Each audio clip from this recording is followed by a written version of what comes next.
Ladies and gentlemen, not only did Kendrick Lamar and SZA break the record, but it looks like Aubrey Graham just dropped his booking agent. And his booking agent is the person who gets his tours and stuff, is the same person who's doing Kendrick's. Wow. We'll talk about that too. Drake says something, it backfires. He said, talk about freaking me like a little girls. And then Kendrick Lamar did, and now he's saying, okay, defamation of character. That backfired. Unfortunately, that backfired for you. You told Kendrick Lamar to freaking hurry up and drop. Kendrick Lamar, drop. That backfired. Yo, PopPulse fam, welcome back. What you about to watch is a perfect blend of the internet's sharpest voices reacting to one unbelievable moment. Kendrick Lamar breaking yet another massive record. From shocked faces to petty jokes to deep analysis, we've packed the best reactions into one powerful mashup. Before we dive in, smash that like button, subscribe, and share so this energy goes straight into the algorithm. Tonight, we cover Kendrick and SZA smashing the all-time hip-hop tour record, the Drake comparison chaos, the SZA backlash, the ticket sale myths getting destroyed, and the crazy numbers behind the GNX tour, all blended into one clean cinematic reaction mix. Let's get into it, PopPulse fam. Kendrick Lamar and SZA did the impossible, smashing the all-time hip-hop tour record, passing $332 million before the tour even ended. Every reactor felt the shockwave, and trust me, their reactions say everything. Kendrick Lamar and SZA shatter record for highest grossing hip hop album. Now I'm gonna be petty, of course. Who held that record previously? Kendrick Lamar and SZA Grand National Tour becomes the highest grossing hip-hop tour in history. You thought that no OVO-vember was done, didn't you, you little owls? You little owls, you little bird. Their blockbuster Grand National Tour has now surpassed a jaw-dropping $332 million in gross revenue, making it the highest grossing hip-hop tour of all time. So we have Kendrick Lamar for the second time in his career, breaking the record for the highest grossing rap tour ever. Plus, we're also going to be covering the recent revelation that Drake parted ways with his booking manager. Why is that important? Because him and Kendrick Lamar shared the same manager. Even more impressive, the tour isn't over yet. With additional shows still lined up in Australia and beyond, that number is expected to climb even higher before the final curtain falls. Oh, the wins keep coming and the losses keep. This is the win that keeps on winning, ladies and gentlemen. A lot of you guys actually found my channel throughout the GNX tour. I was unfortunately unable to go, but a lot of you guys actually found my channel throughout the GNX tour because I was reporting typically the day after the shows would happen. I would report on anything significant that happened. Obviously, we were trying to figure out what was going on with the GNX and all that stuff, and just reporting on all of the different numbers and the different records that were being broken at the time. So this is really on par. Basically, this is on par. Kendrick Lamar says to shatter the record for the highest grossing hip hop tour. But y'all know, with anything positive, there's typically something negative that's gonna come along with it. And it's kind of sad that it happens, but every time it happens, we will call it out. We will discuss it here, man. So a lot of you guys may know what I'm talking about, but just stick around just in case you don't. So it says here, Kendrick Lamar and SZA shatters record for highest grossing hip hop tour. And yeah, man, this is what it is. So GNX tour, I'm gonna show some more photos here, has grossed this. Yeah, Kendrick Lamar and SZA Grand National Tour has reportedly ranked as one of the most, is it 300? I can't even see that. That's crazy. Can't see it. Well, anyway, it's over 300, almost 320 million. And I'm gonna show y'all how he beat Drake so bad, and a lot of people ain't factoring this in, that he destroyed Drake. Like, when I tell you, he literally destroyed Drake in this whole category. It's crazy. It's crazy, and I'm gonna point it out to y'all. So here it is. So Drake tour, I believe it grossed over, I think it grossed over 320 million. But this is within, let me show y'all how many shows he did, actually. So y'all see that? He did 80 shows. 80 shows, and the ticket prices was average almost 250, but he did 80 shows. 80. And he did all 80 shows, actually. So he reportedly, and that's obviously they would know he did 80 shows. He did 80 shows. It's all a Blur tour. Was the highest grossing 320,513,000. And the thing is, Kendrick broke that record. And the crazy thing is, Kendrick broke the record in less time. He did half the show. Actually, less than half the shows, Kendrick broke his record. In less than half the shows. Remember when people swore Kendrick couldn't sell tickets? Reactors wasted no time calling out the lies. The stadiums were packed, fans in droves, and the so-called empty seats talk evaporated real quick. I went to 2 shows of the GNX tour. I was there in person. I saw the energy. I felt the energy. I saw the people. So those narratives of people acting like it wasn't successful or he was having a hard time selling tickets was BS the whole time. People was arguing with me who never even went to any of the shows. That's cool. All time. It first was the highest grossing co-tour. I think it was like a co-host, the highest grossing duo, the highest grossing duo tour. Now it's the highest grossing hip hop tour of all time, bringing in a jaw-dropping 332 million and millions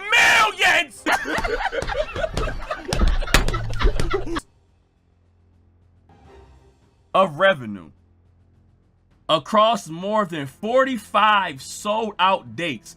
The duo sold over 1.5 million tickets, pulling an average of 46,000 fans per show and generating an average of, we will say, 10 million per night. And I remember all the Drizzy Glizzy gobblers forecasting empty shows and terrible ticket sales on a daily basis, only to be hilariously proven wrong every day. As Kendrick rose, Drake caught strays. Reactors broke down how Drake parted ways with the same booking agent, how the numbers comparison wasn't close, and how the rivalry added gasoline to an already blazing fire. Covering the recent revelation that Drake parted ways with his booking manager. Why is that important? Because him and Kendrick Lamar shared the same manager. Ladies and gentlemen, not only did Kendrick Lamar and SZA break the record, but it looks like Aubrey Graham just dropped his booking agent. And his booking agent is the person who gets his tours and stuff, is the same person who's doing Kendrick's. Wow. We'll talk about that too. We'll get into that. The numbers were unreal. Stadiums over 40K, some up to 80K. Average revenue near $10 million per show. And only 34 of 47 shows had been reported. Reactors were stunned, but also proud. Hip-hop had just reached a new global level. But at least within the US, this number has already been broken, you know. So Kendrick Lamar and SZA's Grand National Tour has reportedly raked in more than 332.1 million since April. Do y'all realize how much money that is? Now, again, obviously, I know a lot of that goes to production costs. This isn't. I don't. Does this count merch? Does this count merch? Let's explore how they achieved this milestone, what it means for the future, and what lessons artists can take from it. Record breaking from the start.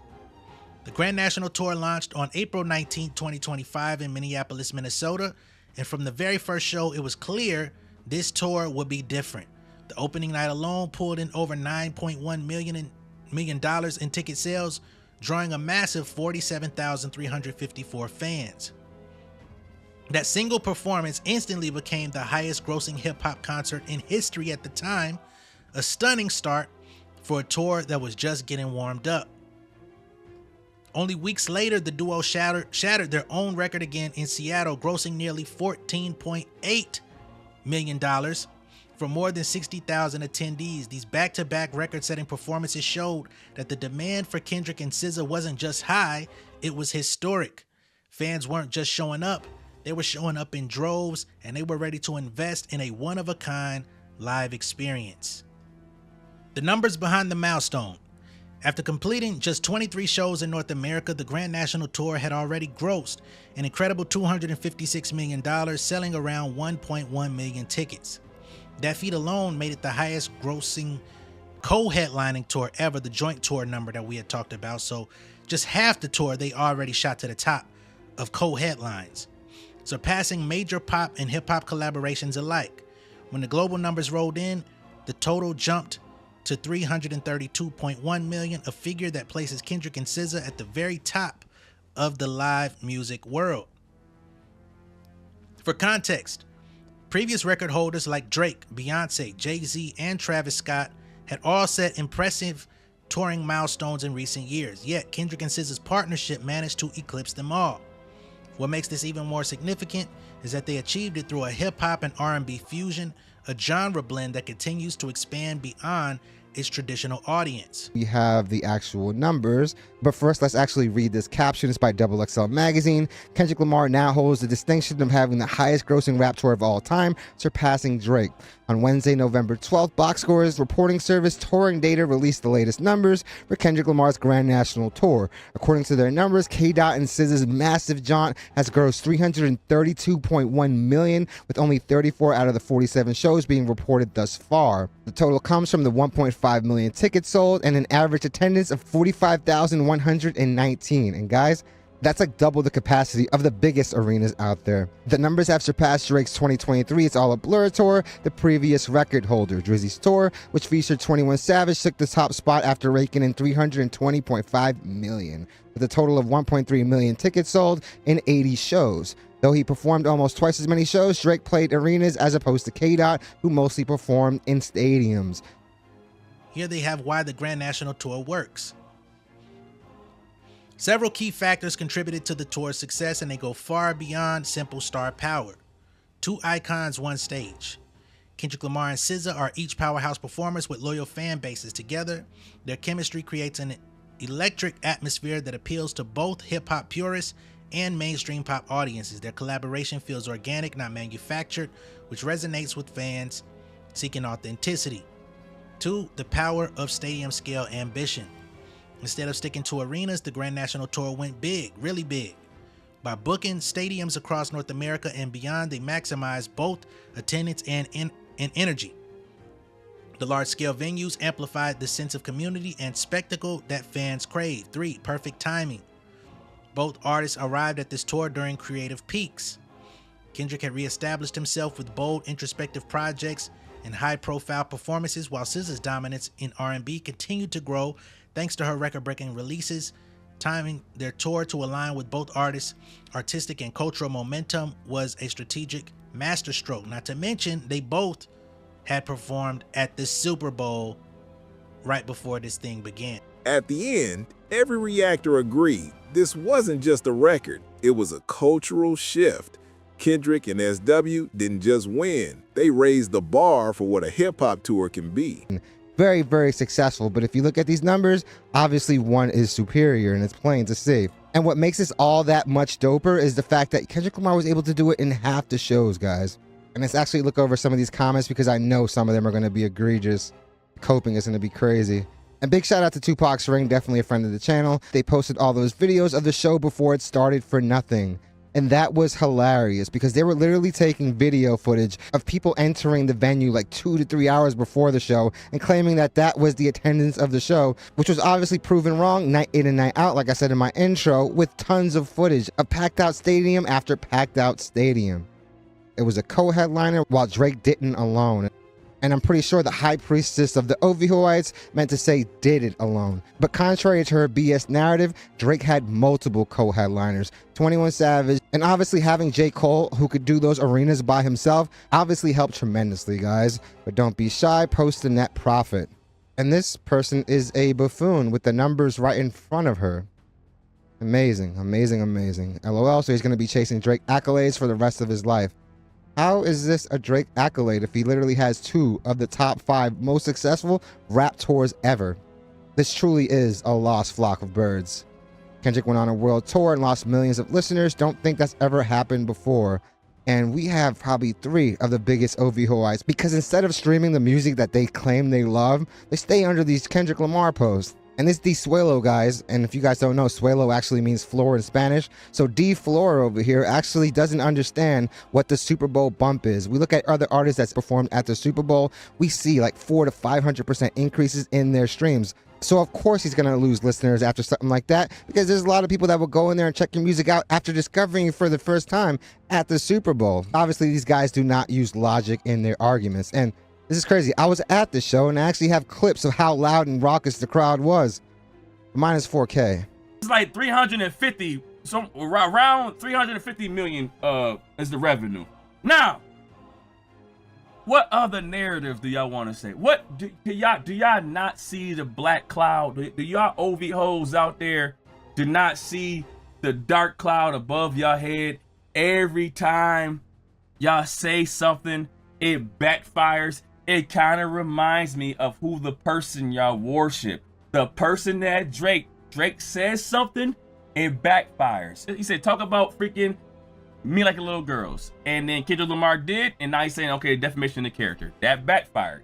Unfortunately, that backfired for you. You told Kendrick Lamar to freaking hurry and drop. Kendrick Lamar drop. That backfired.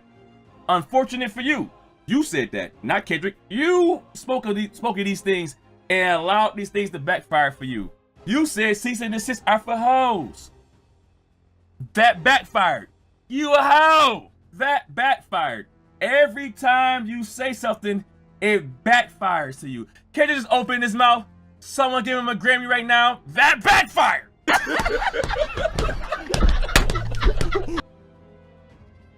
Damn. Okay, Kendrick Lamar, when you opened your mouth dissing Drake, get that man 5 Grammys. But you know what? It don't stop there.